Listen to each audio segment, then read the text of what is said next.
तो हेलो दोस्तों, आज का मेरा जो क्लास है ये है समाजवाद एवं साम्यवाद, जो कि आपको बिहार स्कूल एग्जामिनेशन बोर्ड का अतिरिक्त यानी कि आपको बहुत ही आपको महत्वपूर्ण आप जिसे कह सकते हो ऑब्जेक्टिव है। यानी कि आपको सोशल साइंस के लिए 10th वाले क्लास के लिए आपको बहुत ही इंपॉर्टेंट टॉपिक है। स्टूडेंट अगर इस वीडियो को आप पूरा से पूरा देख लेते हो तो 100 आपका ऑब्जेक्टिव आपको सॉल्व हो जाएगा एग्जाम में। आपको अच्छे से अच्छे मार्क ला पाओगे इस 2022 के मैट्रिक एग्जाम में। तो चलिए हम वीडियो को स्टार्ट करते हैं स्टूडेंट। यहाँ पे मेरा जो पहला ऑब्जेक्टिव है, ये ऑब्जेक्टिव यहाँ पे क्या है कि मार्क्स ने 1867 में किस पुस्तक की रचना की जिसे साम्यवाद की वाइकल कहा जाता है। वाइकल कहा था किस पुस्तक की रचना की जिसे मार्क्स ने आपको क्या था कि दास कैपिटल पुस्तक की रचना की थी। तो स्टूडेंट अभी तक हमारे चैनल को सब्सक्राइब नहीं किया हो, प्लीज़ चैनल को सब्सक्राइब करें, वीडियो को लाइक किया। उसके बाद यहाँ पे अगला है कि वार एंड पीस किसकी रचना है। वार एंड पीस जो किसकी रचना है, कार्ल मार्क्स का, टॉल्स्टॉय का, दोस्तोयेव्स्की का या एजेल्ट का। यानी कि आपको क्या है टॉल्स्टॉय का क्या हुआ, टॉल्स्टॉय का रचना हो गया। उसके बाद यहाँ पे अगला टॉपिक है, यहाँ पे देख सकते हो क्या है कि कार्ल मार्क्स का जन्म कहाँ हुआ था। कार्ल मार्क्स का जन्म कहाँ हुआ था देख सकते हो, बहुत इंपॉर्टेंट टॉपिक है ये जो है। यहाँ पे देख सकते 2019 में भी पूछा गया था, 2015 में पूछा गया था, 2011 में भी आपको 2 बार पूछा गया। 11 में देख सकते हो यहाँ पे आपको बहुत इंपॉर्टेंट टॉपिक होने वाला है स्टूडेंट। यहाँ पे आपको ये क्या कहाँ हुआ था, यानी कि कार्ल मार्क्स का जन्म आपको जर्मनी में हुआ था। कहाँ हुआ था, जर्मनी में। ऑप्शन आपको बी हो जाएगा। उसके बाद यहाँ पे चलिए अगला क्वेश्चन चलते अगला क्वेश्चन हमारे पास आ गया 4 नंबर क्वेश्चन, जो क्या है इस समाजवादी घोषणा पत्र के लेखक कौन थे। यानी कि आप लेखक थे, यानी कि आप देख सकते 2018 ये क्वेश्चन जो है 2018 में पूछा गया है। आपको बहुत इंपॉर्टेंट क्वेश्चन है। इसका जो आंसर हो जाए क्या होगा आपको, कार्ल मार्क्स क्या हो जाएगा, कार्ल मार्क्स हो जाएगा। उसके बाद यहाँ पे चलते हैं अगला क्वेश्चन पे, समाजवादी पद के लेखक कौन था, कार्ल मार्क्स। उसके बाद यहाँ अगला है कि वास्तविक क्रांति कब हुई थी। आप ये भी देख सकते हो स्टूडेंट, यहाँ पे आपको इतना इंपॉर्टेंट टॉपिक है, यहाँ पे आप देखने से आपको पता चल जाएगा। 2018 में पूछा गया, 12 में भी मौखिक टेस्ट में आपको पूछा गया सेट नंबर 3 में। उसके बाद 2011 में भी आप मिला सकते हो प्रीवियस क्वेश्चन आंसर से आपको ये पूछा गया क्वेश्चन है। उसके बाद है कि वास्तविक क्रांति कब हुई थी। वास्तविक क्रांति जो हुआ था कब हुआ था आपको 1917 नवंबर में, यानी कि नवंबर 1917 में। ऑप्शन आपको भी हो जाएगा स्टूडेंट। उसके बाद यहाँ पे चलते अगला क्वेश्चन पे। यहाँ पे अगला क्वेश्चन में पास वेस्टर्ली प्रोवक्स की संधि किन देशों के बीच हुई थी। आप ये भी देख सकते 2018 में पूछा गया है किन देशों के बीच हुई थी कि रूस और जर्मनी के बीच। किन देशों के बीच, रूस और जर्मनी के बीच हुई थी स्टूडेंट। उसके बाद यहाँ पे चलते अगला क्वेश्चन पे। हमारे पास जो अगला क्वेश्चन आ गया इसमें कहते हैं रूस में जार का अर्थ क्या होता है। पीने का बर्तन, पानी रखने का मिट्टी, रूस का शांतन या रूठ का सम्राट। रूठ में जो जार कहा जाता है राजा को कहा जाता है, आप रूस का सम्राट कह सकते हो। यानी कि ऑप्शन आपको डी हो जाएगा। ये आपको बहुत वैसे आपको नॉलेज होगा इस क्वेश्चन का। उसके बाद रूस में कृषक दास प्रथा का अंत हुआ, यानी कृषक दास प्रथा का जो अंत हुआ था कब अंत हुआ था। यानी कि आपको 8 नंबर का ए हो जाएगा, ऑप्शन नंबर ए। यानी कि 1861 में कृषक दास प्रथा का अंत हो गया था। उसके बाद यहाँ हमारे पास जो अगला क्वेश्चन है, नेक्स्ट क्वेश्चन जिसे आप कह सकते हो कि साम्यवादी शासन का पहला प्रयोग कहाँ हुआ था। साम्यवादी शासन जो था उसका जो पहला प्रयोग रूस में हुआ था, या जापान में हुआ था, या चीन में हुआ था, या क्यूबा में हुआ था। कहाँ हुआ था, रूस में हुआ था। साम्यवादी शासन का पहला प्रयोग रूस में हुआ था।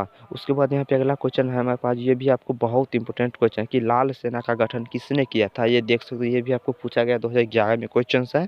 किसने किया था लाल सेना का गठन, ट्रॉट्स्की ने। यानी कि ऑप्शन आपको सी हो जाएगा। उसके बाद यहाँ पे अगला क्वेश्चन है कि दास कैपिटल किसकी रचना है। दास कैपिटल जो है किसकी रचना है, कि कार्ल मार्क्स की रचना है। जिन पे कार्ल मार्क्स की रचना है। उसके बाद यहाँ पे 12 नंबर में है कि लेनिन की मृत्यु कब हुई थी। लेनिन की मृत्यु 1924 में हो गई थी। उसके बाद है यूरोपियन समाजवादी कौन नहीं था। यूरोपियन समाजवादी कौन नहीं था, यानी कि आपको कार्ल मार्क्स यूरोपियन समाजवादी नहीं था। बाकी आपको जो है Louis Blanc, Saint Simon, Robert Owen, ये आपको यूरोपियन समाजवादी था। इसमें का आंसर जो हो जाएगा नहीं था, यानी कि कार्ल मार्क्स नहीं था। ऑप्शन आपको सी हो जाएगा। उसके बाद यहाँ पे अगला क्वेश्चन है कि कार्ल मार्क्स का जन्म किस वर्ष हुआ था। कार्ल मार्क्स का जो जन्म हुआ था वो आपके 1818 ईस्वी में हुआ था। उसके बाद प्रथम इंटरनेशनल की स्थापना किस वर्ष हुई थी। प्रथम इंटरनेशनल की जो स्थापना हुई वो 1864 में हुई थी स्टूडेंट। कहाँ हुई थी, कब हुई थी, 1864 में। तो चलिए अगला क्वेश्चन चलते हैं कि लेनिन की मृत्यु कब हुई थी। लेनिन की मृत्यु जो हुई थी, यानी कि 1924 में हो गई थी लेनिन की मृत्यु। उसके बाद लेनिन ने नई आर्थिक नीति किस वर्ष लागू की। लेनिन जो नई आर्थिक नीति लागू की थी वो यहाँ पे 1924 में आर्थिक नीति को लागू कर दी गई थी। उसके बाद है कम्युनिस्ट मैनिफेस्टो का प्रकाशन किस वर्ष हुआ था, यानी कम्युनिस्ट मैनिफेस्टो का प्रकाशन जो हुआ था, प्रकाशन हुआ था 1800 यानी कि 48 ईस्वी में। ऑप्शन आपको बी हो जाएगा। उसके बाद यहाँ पे अगला क्वेश्चन है कि अप्रैल थीसिस किसने तैयार की थी। अप्रैल थीसिस जो तैयार की किसने तैयार की थी, 19 का आपको ए हो जाएगा, लेनिन ने। किसने तैयार की थी, लेनिन ने तैयार की थी। उसके बाद यहाँ पे 7 नवंबर 1917 की वेल्शेविक क्रांति का नेतृत्व किसने किया था, यानी वेल्शेविक क्रांति का नेतृत्व किया था आपको लेनिन ने नेतृत्व कर दिया गया था, किया था। उसके बाद यहाँ पे किस नंबर क्वेश्चन में फंसा गया कि माँ उपन्यास के लेखक थे। माँ उपन्यास के लेखक कौन थे, इसका जो ऑप्शन सी हो जाएगा गॉस्की, आपसे गौत की, यानी कि आपको गौत की, यानी कि ऑप्शन आपको सी हो जाएगा। तो वाद शब्द का प्रयोग पहली बार किस वर्ष किया गया। समाजवाद जो शब्द था उसका प्रयोग पहली बार कब किया गया था, किस वर्ष किया गया था। तो इसका जो ऑप्शन हो जाएगा बी हो जाएगा 1827 ईस्वी में। ऑप्शन क्या हो जाएगा, 1827 ईस्वी में इसका प्रयोग किया गया था। उसके बाद यहाँ पे अगला है चार्टिस्ट आंदोलन कहाँ हुआ था। चार्टिस्ट आंदोलन जो हुआ था वो ब्रिटेन में हुआ था। ऑप्शन आपको ए हो जाएगा।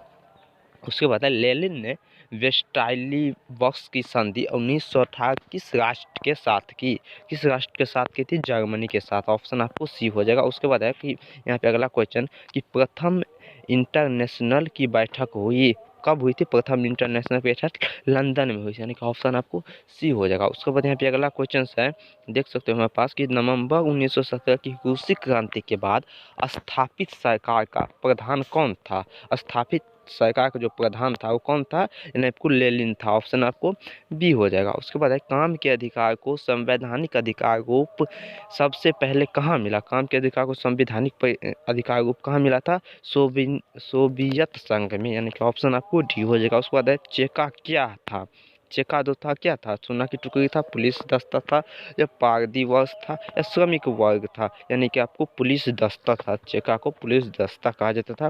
उसके बाद यहाँ पे अगला कि अप्रैल थीसिस किसने तैयार की थी। अप्रैल थीसिस जो तैयार की थी लेनिन ने तैयार की थी। उसके बाद कि रामपुटिन कौन था। रामपुटिन जो था वो कौन था, यहाँ रामपुटिन भ्रष्ट पादरी था, भ्रष्ट पादरी, यानी कि ऑप्शन आपको बी हो जाएगा। एजेंट अभी तक हमारे चैनल को सब्सक्राइब नहीं किया, प्लीज़ चैनल को सब्सक्राइब करें। अगर आप चाहे तो इस क्वेश्चन को आपको स्क्रीनशॉट रख सकते हो, नहीं तो आपको नोटबुक में नोट कर लो, आपको बहुत ही काम आने वाला है क्वेश्चन।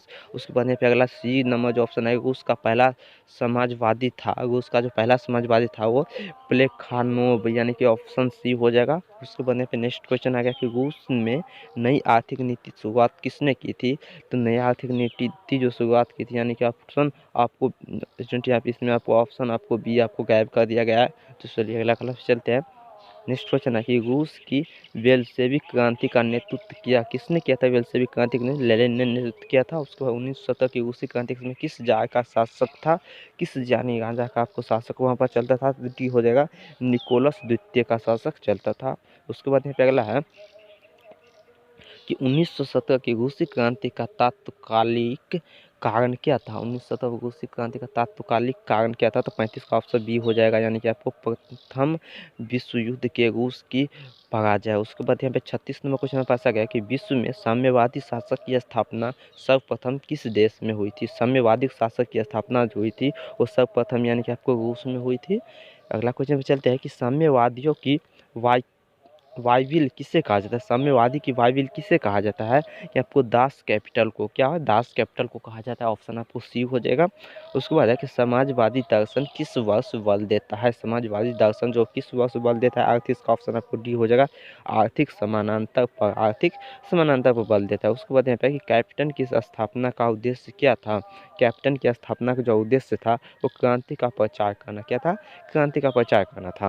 उसके बाद है कि अंतर्राष्ट्रीय मजदूर दिवस किस तिथि को मनाया जाता है, कि 1 फरवरी को, 1 मार्च को, 1 अप्रैल को और 1 मई को। तो अंतर्राष्ट्रीय मजदूर दिवस आपको 1 मई को यानी कि 1 मई को मनाई जाती है। उसके बाद है कि कोल खोज की योजना किसने आरंभ की थी। कोल खोज की योजना जो आरंभ की थी, यानी कि ऑप्शन आपको बी हो जाएगा स्टाइलिटन ने, ऑप्शन आपको बी हो जाएगा। उसके बाद यहाँ पे चलते अगला क्वेश्चन 42 नंबर क्वेश्चन प्रेजेंट आपको वैज्ञानिक समाजवाद का जनक किसे माना जाता है। वैज्ञानिक समाजवाद का जो जनक माना जाता है वो 42 का ऑप्शन आपको डी हो जाएगा, कार्ल मार्क्स को जनक माना जाता है।